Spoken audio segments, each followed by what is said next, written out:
Boa noite, gente. É um prazer estar aqui novamente com vocês. Vamos aqui continuar nessa nova modalidade de corrigir questões que tem um estilo altamente caível em provas de Enem e provas de vestibular.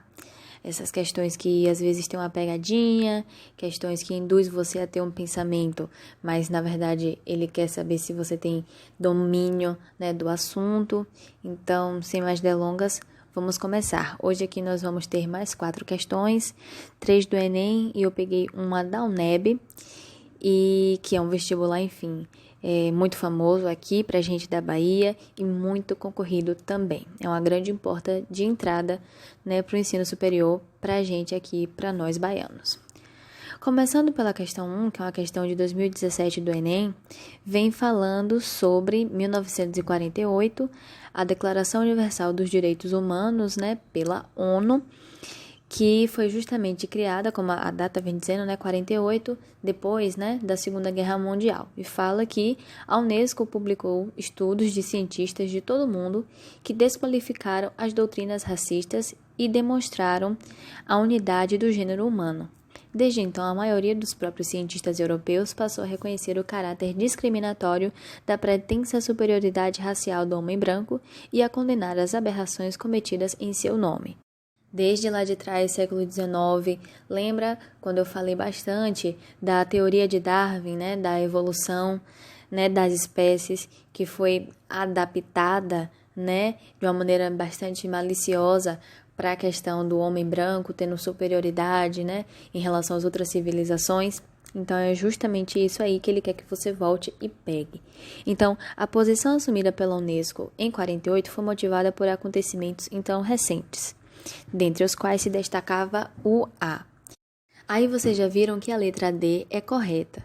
Mas se vocês forem analisar a B, a C e a E, você vai ver que realmente houve o ataque, né, pelos militares à base militar americana de Pearl Harbor. Você vai ver que a B foi verdade, né? Aconteceu o desencadeamento da Guerra Fria e de novas rivalidades após a Segunda Guerra Mundial. Houve milhões de mortes de soldados na Segunda Guerra Mundial. E, finalmente, houve o lançamento de bombas atômicas em Hiroshima e Nagasaki. Então, o que me faz, né, dentre todas essas assertivas que são verdadeiras, distinguir e afirmar com certeza que a D é a letra correta? Porque o texto ele já vem te direcionando superioridade de raças.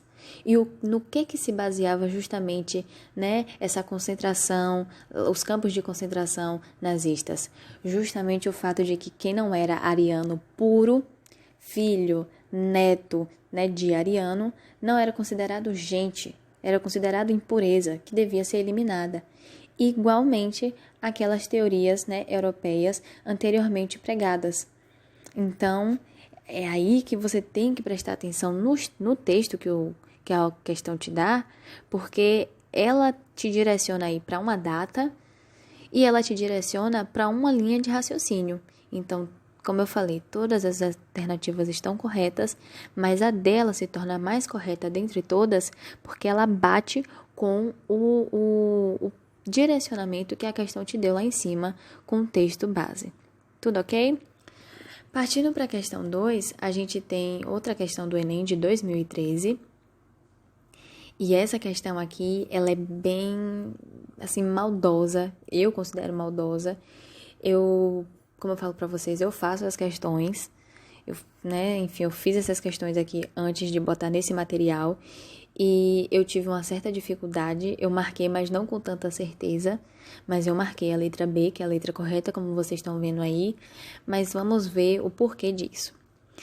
As brigadas internacionais foram unidades de combatentes formadas por voluntários de 53 nacionalidades dispostos a lutar em defesa da República Espanhola. Estima-se que cerca de 60 mil cidadãos de várias partes do mundo, incluindo 40 brasileiros, tenham se incorporado a essas unidades. Apesar de coordenadas pelos comunistas, as brigadas contaram com membros socialistas, liberais e de outras correntes político-ideológicas. E aí ele vem te perguntando: a Guerra Civil Espanhola expressou as disputas em curso na Europa na década de 30. A perspectiva política comum que promoveu a mobilização descrita foi o A. E aí a gente se pega nesses termos, né, nesses ismos: stalinismo, fascismo, federalismo, corporativismo, anarquismo, sem se esquecer dos termos que estão antes. Então, crítica, combate, rejeição, apoio ou adesão. A gente tem que ver o que mais combina, o que mais casa entre si, para a partir daí ver se casa com o fragmento que ele te deu, sendo que você agora já sabe que é sobre a Guerra Civil Espanhola. Eu espero que vocês possam ter, né, tido condições de abrir o material de apoio da semana passada, onde a gente tinha várias diferenciações e várias características próprias de cada regime extremista, né, de cada regime totalitarista em cada região da Europa. E aí a gente tem aqui o nome fascismo, e o fascismo a gente lembra que é lá da Itália, ok? Então, a gente lendo a questão, a gente pode riscar e falar, não, fascismo é na Itália, fascismo não tem nada a ver com o franquismo da Guerra Civil Espanhola, então nem adianta. E é aí que a gente cai no esparro. Por quê? Apesar de diferentes, né, de ter essa questão, enfim, de na Alemanha ser o nazismo, na Espanha ser o franquismo, a gente tem que entender que são regimes totalitaristas. Então, para além de entender essa questão, né, do que foi a Guerra Civil Espanhola, nessa história da Espanha, da construção da Espanha desde lá do século XIX, que foi tão decisivo para a Europa, a gente tem que entender o uso desses termos. Então, usar fascismo aqui, o combate ao fascismo, não está errado. Justamente porque aqui não é combate ao fascismo em si da Alemanha, é combate ao regime totalitarista, que na Espanha tem o nome de franquismo, mas que também em outro lugar é conhecido como fascismo. Entendido? Tudo ok? Na questão 3, é o do Enem de 2012, a gente tem aqui uma capa, né, do Capitão América, e aí a gente vê aqui, né, NO.1, não sei se vocês estão vendo, bem embaixo de América, que significa que é a primeira edição, né? A primeira edição. E aí vamos só dar uma olhadinha antes de a gente ler a questão em si. Vocês estão vendo que o Capitão América, ele tá batendo, né, num homem com características semelhantes a Hitler, né, com o bigodinho aqui, o cabelinho, e com a suástica aqui no braço. Então a gente reconhece que é como a América, né, na figura da América do Norte, combatendo o nazismo, combatendo a figura de Hitler e todas essas ideias totalitárias. Então, vamos lá. Com a entrada no universo dos gibis, o capitão chegaria para apaziguar a agonia, né? Acalmar a agonia, acabar com a agonia, o autoritarismo militar e combater a tirania. Claro que em tempos de guerra, um gibi de um herói com a bandeira americana no peito, aplicando um sopapo no Führer. Führer é um dos nomes, né, dados a Hitler, né, como ele é reconhecido, então se verem esse nome já sabe que a gente está falando de Hitler. Só poderia ganhar destaque e o sucesso não demoraria muito a chegar. Aí vem as referências e ele afirma: a capa da primeira edição norte-americana da revista do Capitão América demonstra sua associação com a participação dos Estados Unidos na luta contra a Tríplice Aliança na Primeira Guerra Mundial. Primeira, não, né? O poder soviético durante a Guerra Fria. Hitler já tinha sido derrotado. O movimento comunista na Guerra do Vietnã também é no contexto da Guerra Fria.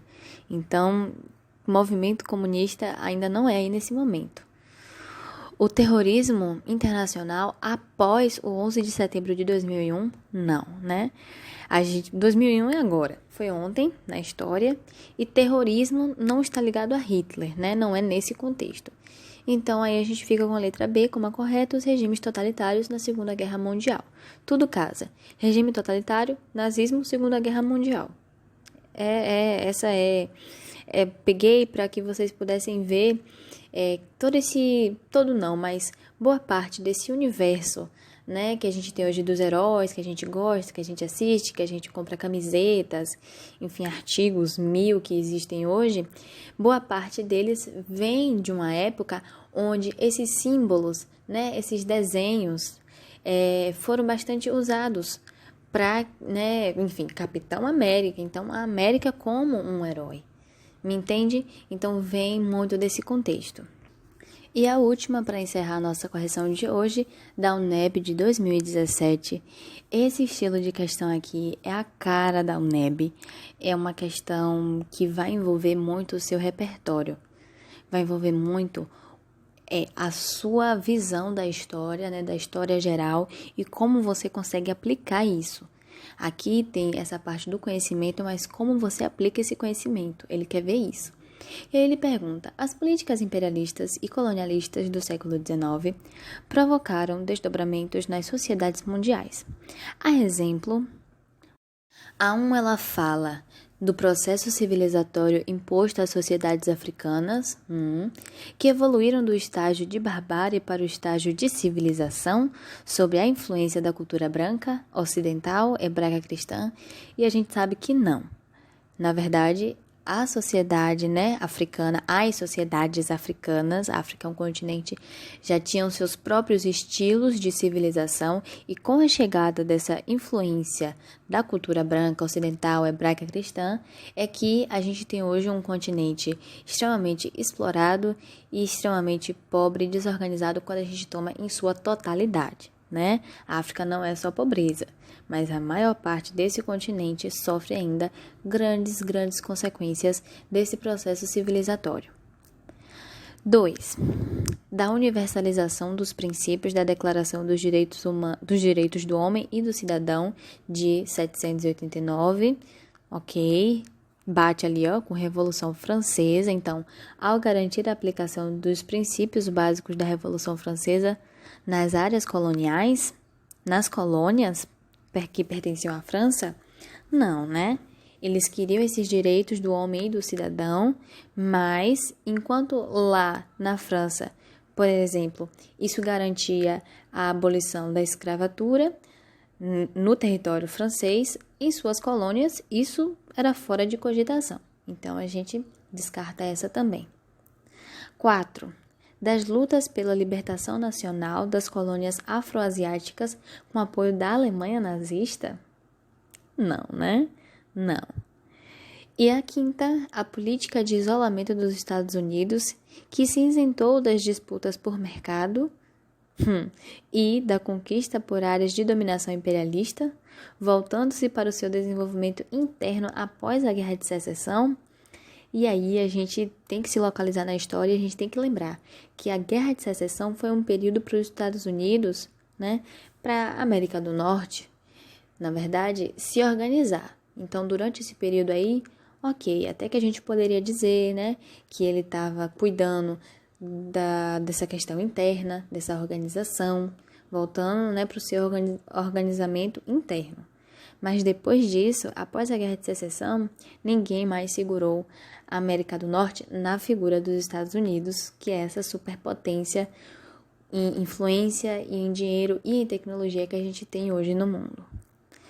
E, por último, né, a alternativa 3, que é a correta, da insatisfação da Alemanha com a partilha da África, tensionando as relações internacionais e contribuindo para o crescimento da corrida armamentista que contribuíram para a eclosão da Primeira Guerra Mundial. Resposta correta. Perceberam aqui que ele dá uma volta por vários lugares, ele pede para você acionar, né, abrir várias pastinhas do seu HD, mas você tem que se encontrar no tempo e falar, não, isso aqui não tem nada a ver, isso aqui vai riscando, a prova é sua, vai riscando, essa questão aqui tá certa até aqui, depois da vírgula tá tudo errado, então essa não vai mais, até você ficar com uma alternativa que te dê um pouco mais de segurança de que ela pode ser a correta. Tá bom? Eu espero que eu possa ter ajudado nessa correção aqui hoje e volto a dizer, qualquer dúvida à tua disposição, tanto no meu WhatsApp, tanto no meu Gmail, que tá lá disponível no grupo, tá bom?